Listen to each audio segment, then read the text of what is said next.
Okay, I think we can start, and we have I can see two guests in our meeting. I have decided to give a presentation of the course in English because the public and cultural diplomacy is a master course which is taught in English, like the other master course in language and mind in our department. As I was saying in the previous presentation of the department, our department has I would say, quite a good international reach, and we have students from many different countries in the world, and public and cultural diplomacy is definitely a very highly international course. We have participation not only from Europe but also from countries all over the world. Every year our reach enlarge. I have seen in the candidates selection this year outside Europe, we have students applying from China, Bolivia, United States, Canada, of course, several African countries, and also the Middle East. So it's a pretty international course, and I have to say that this international character, it is not a barrier, but it is an advantage, or at least this is what we try to do, to try to not only to be inclusive, but also to take advantage of the international composition to exploit different point of views, different attitudes, and even if this heterogeneity of participation may create some problems in learning at the beginning the rules of university life, so something like about how to follow the lectures, how to apply for the exams, how to apply for the internship, because people come from different experiences. But generally, we end up in good quality and good participation. We have actually improved and modified a little bit our selection criteria because we believe that a master course cannot be too large.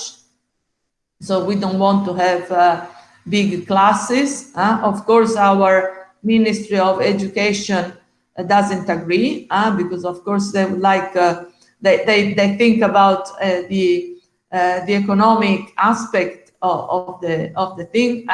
The more students you have, the more taxes you get, the more you share the cost of all the infrastructures and stuff. But we think that if we keep classes of at maximum 35, 40 students, considering that not all of them are in class, I think this is the maximum we can think of.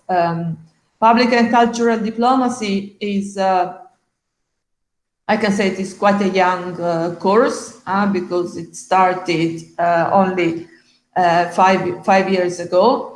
And so we can say we are approaching maturity now. And so for all of you that are engaging in our, or will engage in our course, you will definitely benefit of being the first one after a sort of a trial period, because when a master course starts, there are things that needs to be tuned after a few years, and this has been quite a big work for us. But we are quite happy because the feedback for the moment are quite good. The first students graduated last year, well,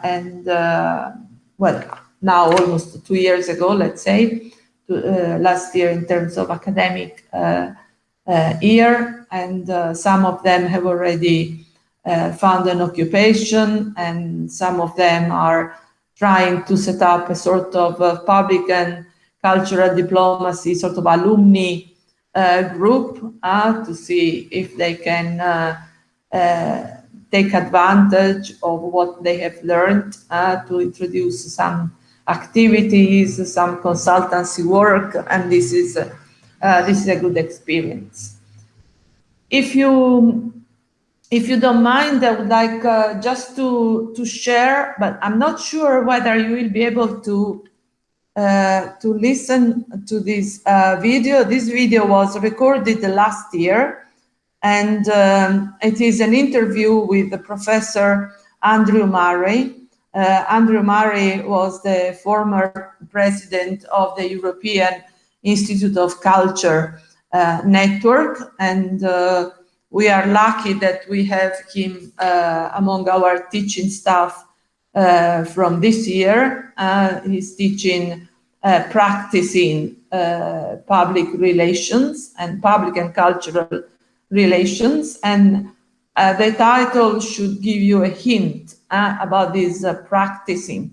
Why did we introduce this kind of course? Because talking with institutions and different people that hosted our students for internships or stages, we had a recommendation of including more practical activities in our courses.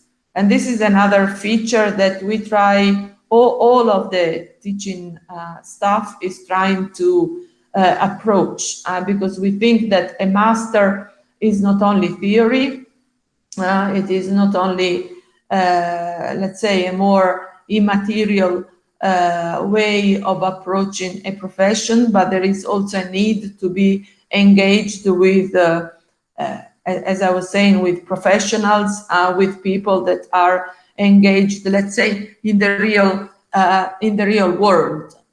So this is one mission that our course is trying to approach to adapt in all of our subjects. Let me see if I can share with you this.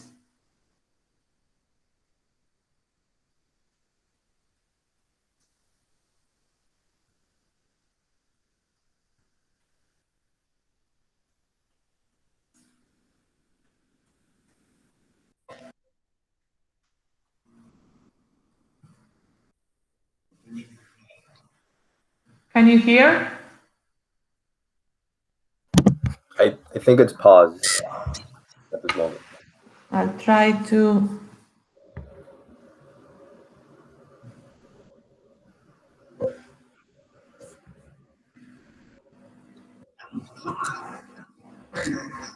Sorry.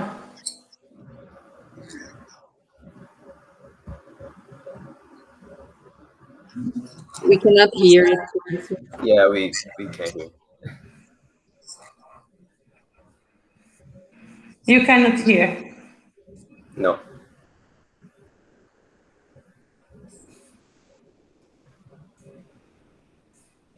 Yeah, I imagine that I couldn't share a video because sometimes it depends the source of the video. It is not easy, but anyway, people who are interested in this course, as we did last year, I have prepared a Google Drive folder where there are several interviews, not only from professors, but also from some of your colleagues that have been our students. And so if you put your email in the chat, I will be happy to share the folder with you so you can listen to the video at home in peace when the meeting is over. I will share something more traditional, which is a PowerPoint presentation, and I'm sure that this works.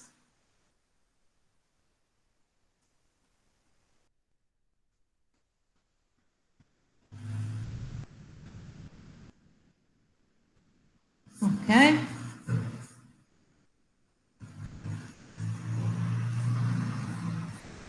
Okay, this is our, we also have a new logo. This is the logo of our course. And of course, I'm trying to convince you to choose the public and cultural diplomacy course. And so I'm just giving you some good reasons for choosing our course at the University of Siena. First of all, the public and cultural diplomacy is the only master course program in Europe which combines public and cultural diplomacy, because there are other courses, but they are more oriented on the public aspect, and others that are more oriented on the cultural aspect. Actually, at the moment, we are trying to establish some connection and exchanges with a couple of similar master program in Europe, at least to have some Erasmus virtual exchange, and I hope we can organize this. But anyway, our course is the only one that has this double approach to aspects of contemporary diplomacy. The idea of diplomacy and the concept of diplomacy is changing. Diplomacy now has to, maybe you have an idea of traditional diplomacy as a sort of activity devoted to have bilateral and multilateral relations among countries that generally we're trying to foster international negotiations or maybe consular activities.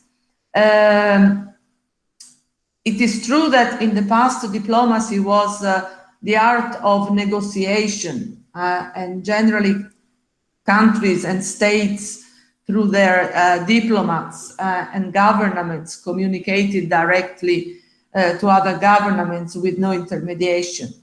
But diplomacy has radically changed, and it is changing since these times. First of all, we have to think that governments have refined their ability to affect the governments of other countries, not only directly through diplomatic channels, but also indirectly influencing their counterparts' public opinion. And I can say that part of this process, of course, is responsibility of diplomatic activities, but diplomacy has acquired a communication and information role. In particular, public diplomacy nowadays attempts, tries more and more to spread information to global audiences in order to project a positive image of a country. I'll just give you an example. One of your colleagues is at the moment engaged in her final dissertation on food diplomacy. So she's trying to understand how food can be an actor of, in this case, more cultural diplomacy relationships. So at the moment, public diplomacy is a sort of a linchpin of soft power and under a sort of purview of foreign policy. The second aspect that we are dealing with is the effects of globalization and global problems. They can go from, they can range from climate change to migrations, and now even with the pandemic. This framework of global problems and globalization requires not only cooperation and coordination, but also the establishment of dynamic relationships with not only state actors, but also non-state actors and the civil society, so that issues, cross-cutting issues, can be approached by larger and larger layers of society. In this context, new media, the internet play a really relevant role in the representation of a country's national identity and also heritage and values.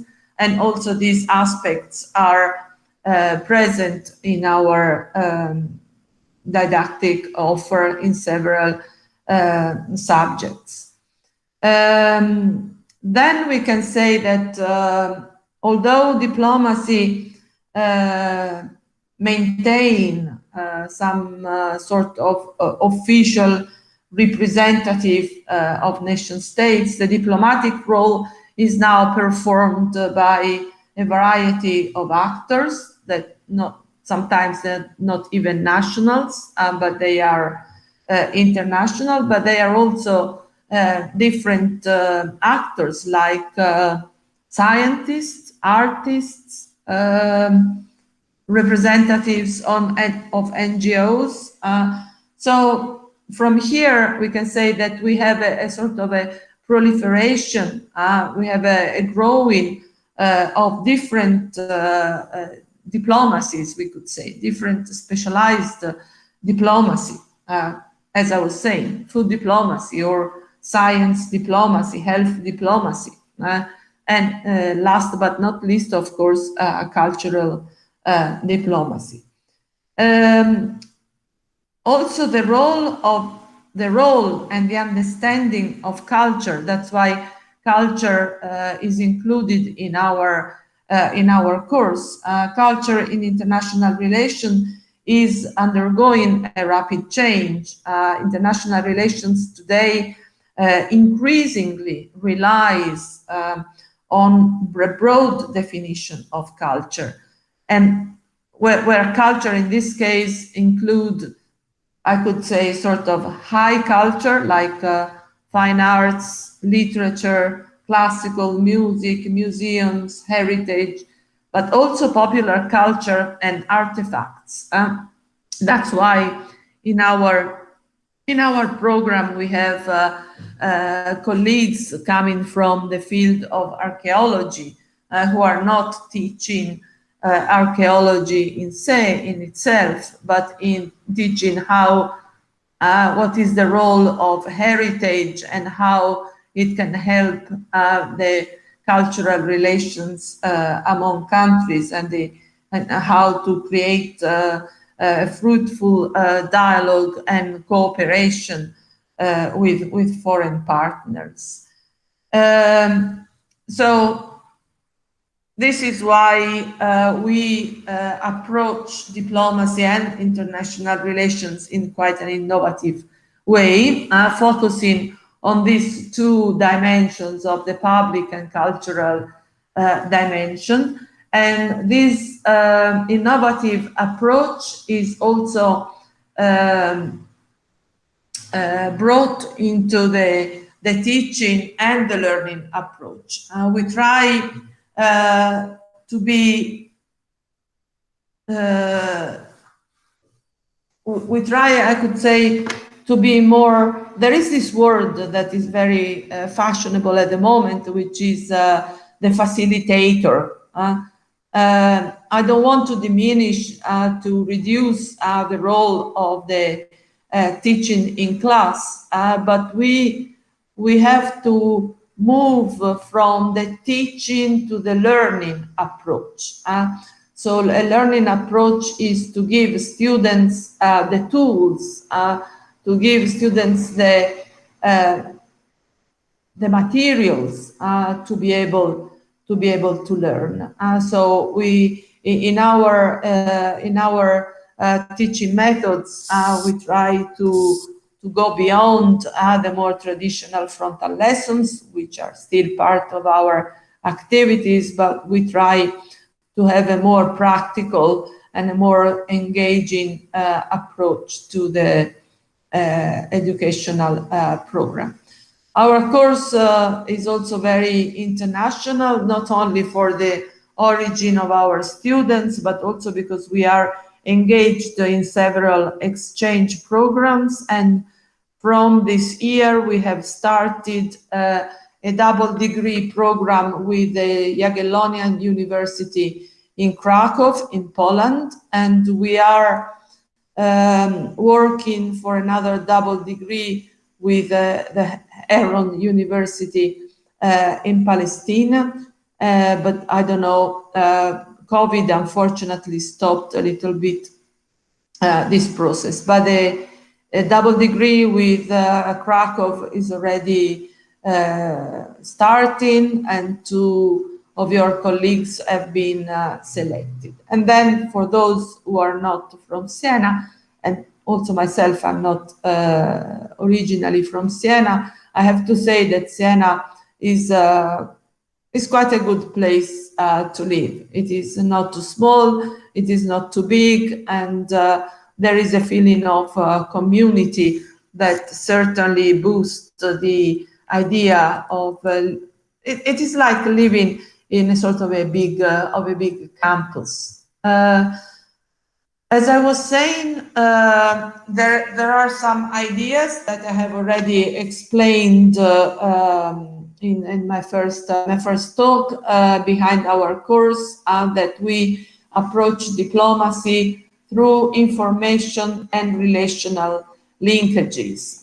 So not only the traditional government A to government B, but how government A talk to non-governmental actors of country, both in the same country and in different countries. And the linkages are based on information exchanges and that have a sort of a relational perspectives. So this is a little bit in brief the approach to public diplomacy and international relations. As you have seen probably from our study plan, we have several subjects. These subjects can be grouped in the field of politics and sociology, economics, history and geography, legal sciences. We also have foreign languages. We have Arabic and Chinese, and then there are free choice subjects. These free choice subjects sometimes creates problems because our course is in English, and the offer of, let's say, appealing subjects for a student in public and cultural diplomacy in English in our university maybe not so many, but we have established a collaboration program also with the Università per Stranieri, and so this is to enlarge the exchange programs. We go from, as you know, the subjects here. You can see the list of all the subjects. As you know, some of them are compulsory and some of them are optional. So in general, well, my suggestion is that when you prepare your study plan, you should study it carefully and consider your choices in order also to be able to experiment and approach subjects that definitely could help in your future profession. We also have included in our study plan internship and traineeship. We have a traditional longer internship. Many of our students use, sorry, I need some water. Most of our students use Erasmus internship. I have to say that sometimes the offer of Erasmus internship is not really fit for our course, but we try to make it fit in discussing with the host institutions how to engage with our students. We also have in our study program 3 credits for activities called activities useful for the world of work.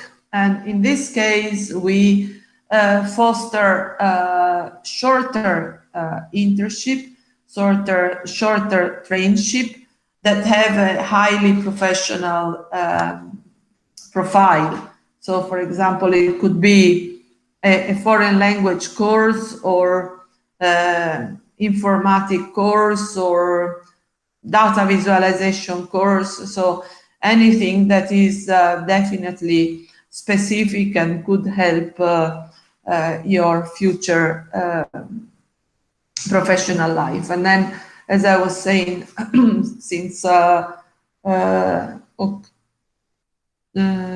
January, the double degree program is active. You can apply for a double degree program in the second year, not the first one. And this means that you will spend 6 months in Krakow and take most of the subject for the year in Krakow. Of course, we have established 2 similar programs that they can be switched from one university to the other. And this is definitely a very good opportunity. In class, as I was saying, we try to do more than frontal lectures. As you can see from these pictures, we try to use the laboratories as much as possible. We like to have a field work. Unfortunately, of course, last year and this year, field works couldn't be developed, which is definitely a pity, because during field work, there is student interaction and student and teacher interaction improves, and it is definitely a good activity. We also have Professor Chitter, who is a teacher of archaeology, and he's an expert in medieval archaeology. He's carrying out some international network lectures through the COIL Institute, which is a network, online network approach. So he's, what does it mean? It means that part of his lectures are taken together with 2 other universities. One is in Japan, and one is Akita, and another one is in the US. And from this year, he will start something with South Africa. So it means that we exchange teachers, but we also exchange common activities, and these lectures are carried out also in strong interaction and discussion among different groups. So it is another, I have to say, it is another very interesting part of our course. We have also started, this started last year. We have our publication. It is called Working Paper Series, and it is the publication coordinated by Professor Olmastroni. He's a teacher of public diplomacy. And in this publication, we host dissertations, particularly good dissertations, of course, not all of them, but part of them, a selection of them. So our students that are able to develop and write a very good dissertation, they also have the opportunity to publish part of their work, which is, of course, good for your CVs because you increase and you have, how can I say, sort of a recognition of a valuable work that you have carried out.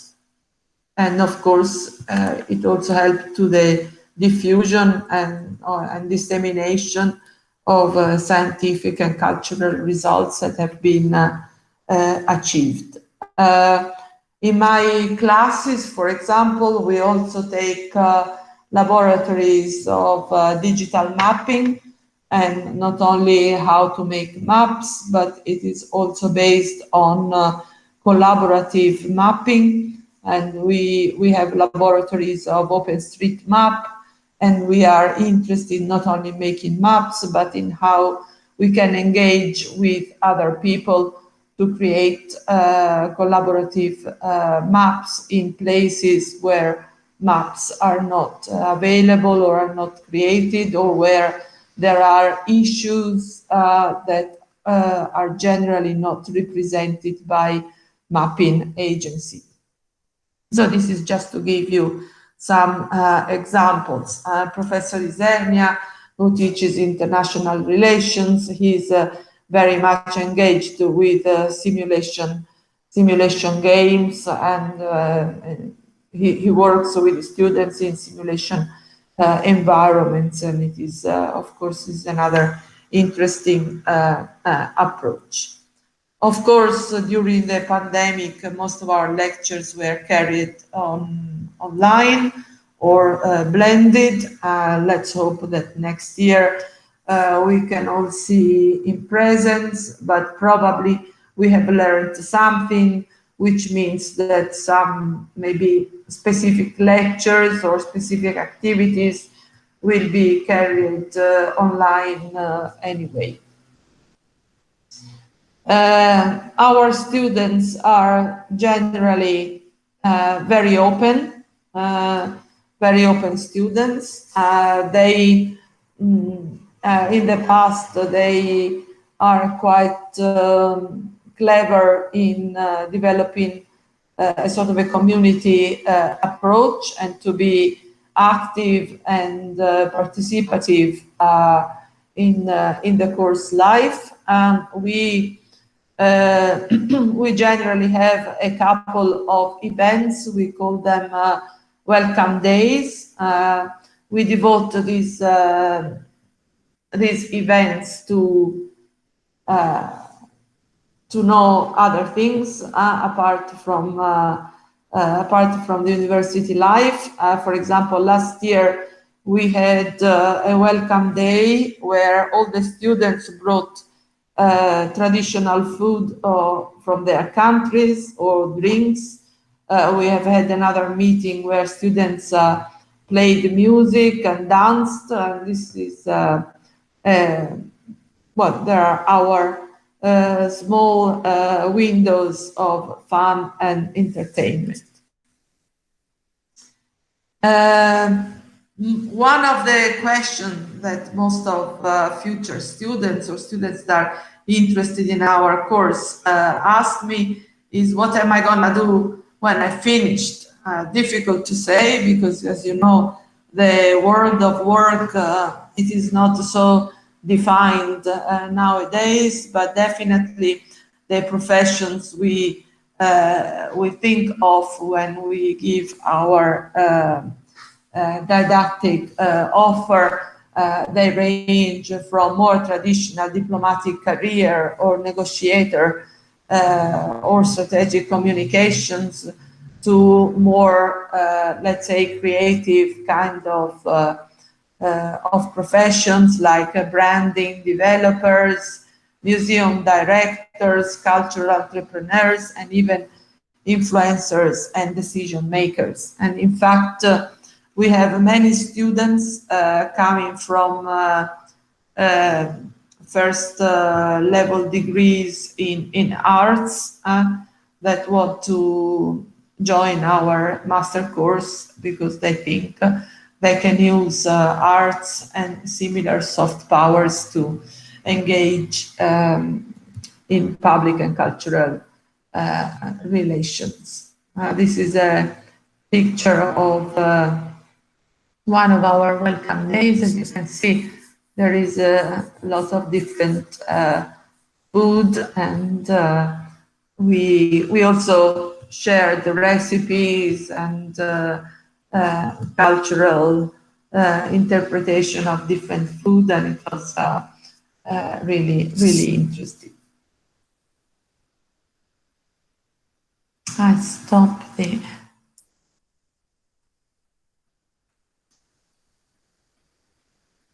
I have stopped this short presentation, and this is just to give you a first idea of the course. And here with us, we have again Francesco, who is a department student, and Marcella, who is our public and cultural diplomacy student representatives. Have you received the official nomination, Marcella? Not yet. Not yet. I'm still waiting. Okay, I will write to the office, because when we have our next meeting, we need to have student representatives in the didactic board. As you know, we have a didactic board in the course. I am the president of the course, but also of the didactic board. And the didactic board, of course, has carries out many different tasks. The most relevant one is to examine and approve internship, changes in study plan, all different issues, but also we manage, let's say, the didactic offer of the course.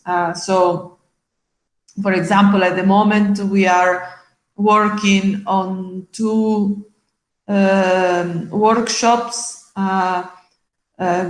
because I am I'm generally very worried for the famous 3 credits for other knowledge for the world of work, because I think it is a good idea, but our how can I say, our environment, our working environment is not so ready to accept students for stages or short activities. So, and especially for some of our students, they are already in a new environment because they come from abroad, so they don't know where to go, what to do. So they end up in, let's say, not spending their time, but wasting their time in activities that probably are not useful for their future career. And so I try to, every year, I try to organize at least a couple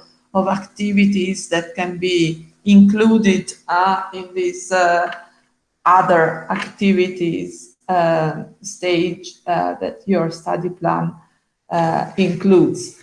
So the didactic board has student representatives, and so in the past, sometimes we have had problems. For example,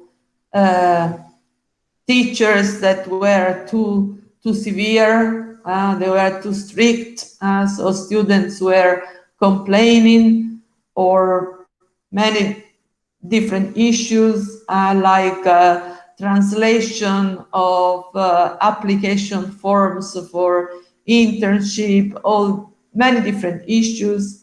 So as I was saying before, the best thing to do is not to write to myself, because I'm the head of the course, but also to explain your student representatives what the problem is, and then they report during the didactic board meeting or during our email, or I hope very soon face-to-face contacts. So this is, as I was saying, this is an important task. Okay, I have talked too much, but this is a problem of being a teacher. We like listening to ourselves talking, sometimes too long, so please forgive me. So I leave the floor to you for questions and any other information you would like to have.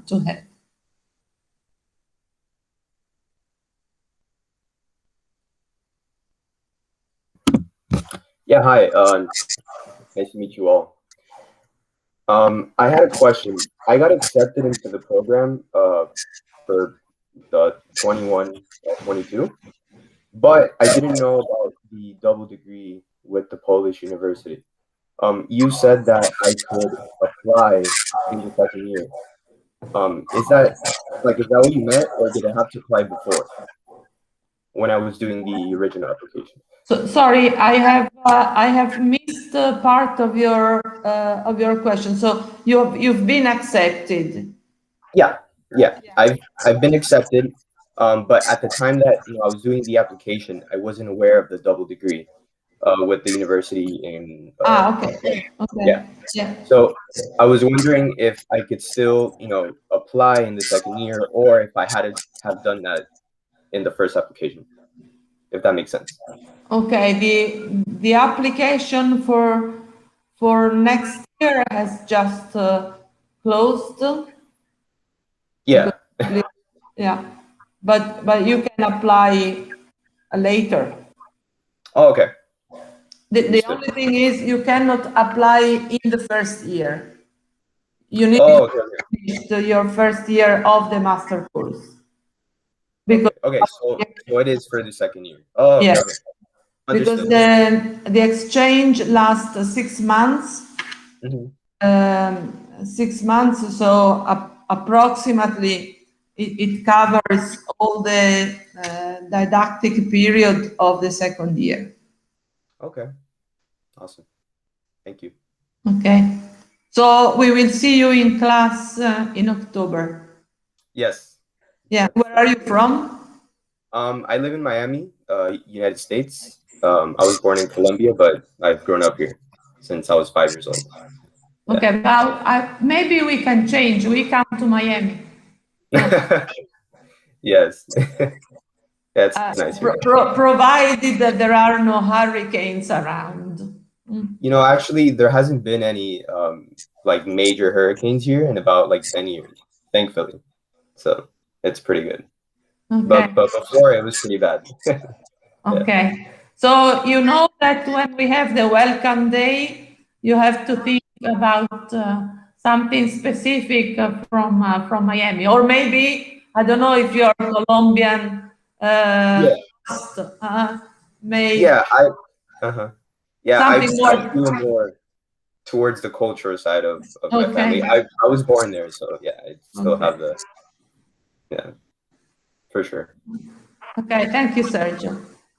No problem. Thank you.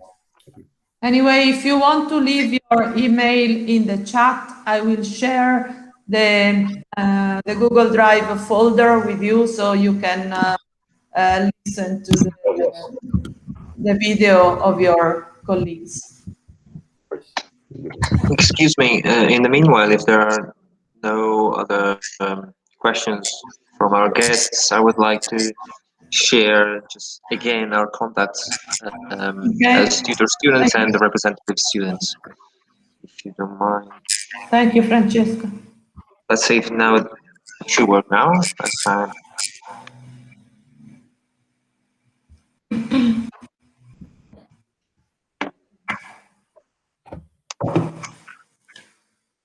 So here you have our contacts. We are the tutor students. It's me, Francesco, and Valeria. Let's say, as I said before, I usually deal with students from all over the department for, let's say, orientation and general tutoring. But I'm, very, let's say, I like to have contacts with international students. This is for my, let's say, previous background and my personal vocation, let's say. So I'm willing to help you in anything you might need. Also, to uh, get familiar with the city, with anything that might be kind of hard for international students at the beginning.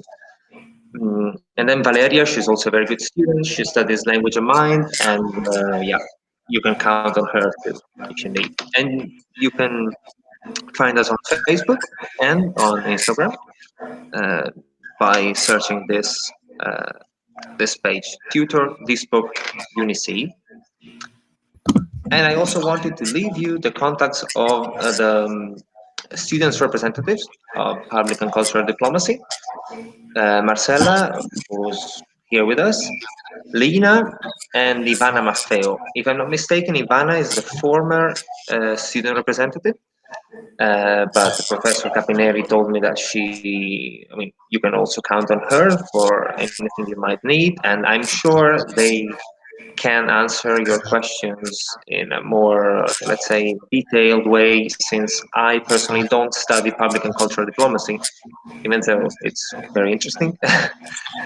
So I think that if you have more specific questions about the courses offered by public and cultural diplomacy, you can count on them. But if Marcella wants to say something now. Yes, hi. Actually, yes, we have this group on Facebook where you can send us any message or write on the group to ask any questions. So feel free to join us and ask anything you want. Okay. Cool. Okay, thank you. Thank you, Francesco, and thank you, Marcella. Marcella has just joined the student representative groups. I will write to the offices to have your official nomination. Otherwise, so if I put your name in the meeting reports and you are not officially student representative, then the secretary office writes after 5 minutes and say, "Hey, professor, why did you put Marcella in the list? She is not official representative." But anyway, okay. I don't know if there are other questions from other participants.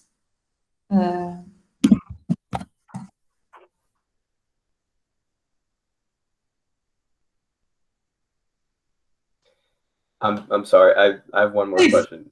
Oh, Yeah. we are here to talk. Yes. So I did the pre-enrollment on University Italy, if I'm not pronouncing it correctly. I don't know if you guys know anything about that. The university got back to me through email saying that my foreign qualifications, were approved for the university. But now I'm supposed to print out the pre-enrollment form and present it to my consulate. But I'm not sure if I'm supposed to just go on the website or wait for another email from the ministry so I can print it out. Do you guys know by any chance? If you know anything about that by any chance, or no? It's like that process, I guess, is what I'm saying. I have to be honest, I have no idea about this procedure, but I'm sure that if you write an email to the international Place, yeah, the international place. they will help you. Okay. They're generally they or at least they will direct you to someone who can help. Yes. Sergio, if I may add Sometimes something. sorry. Sorry. No, please go ahead. I also work at the international place as a tutor student. Okay. Unfortunately, I don't know the exact procedure like you're talking about. But if you need, like, you can send me a message or text me, and I'm going like the day after tomorrow. I'll go there because I have to work there, and I can ask directly to Yes, those awesome. who work. Thank you so much. Yeah, I'll send you an email. Kind of just pretty much saying what I just said right now, and asking them specifically. Okay. Yeah, I would appreciate whatever help. No problem. Thank you. Awesome. Thank you. Okay. So I thank you very much for joining this meeting this afternoon, and thanks for Marcella and Francesco for helping the course to run smoothly. And we will be in touch. And if you need any information, please do not hesitate to write. And if I cannot answer, because sometimes there are specific questions about things that I don't deal with, I will direct you to the right office.